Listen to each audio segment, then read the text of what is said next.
If you dread filing your taxes this year, there are a few tips that can make it a little less painful. Here's what we know now.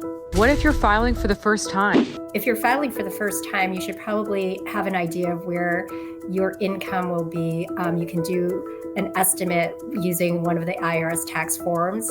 If you have pretty simple taxes, you have a W-2 from your workplace, you don't have a ton of deductions, and things are pretty easy. If you have a little bit more complicated taxes, like you own a home, you bought or sold a house during the year, or you got married or had a child, those are some big life events. You might want to consider itemizing, which could be a little bit more complicated, so be prepared to get all of your paperwork in front of you before you start.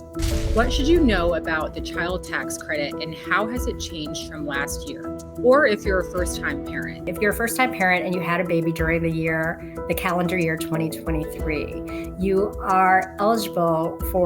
might be eligible for the tax credit. Even if you have a baby on December 31st, 2023, that you can still take a deduction for your child.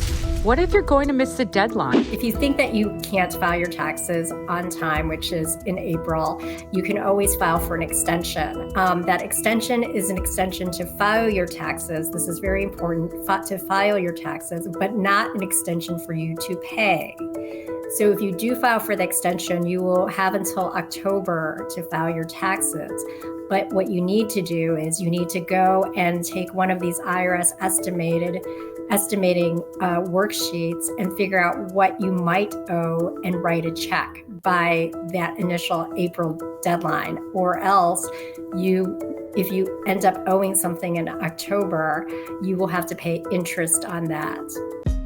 Hey, thanks for watching. If you like this video, check out these other videos from USA Today to stay up to date with all the latest news.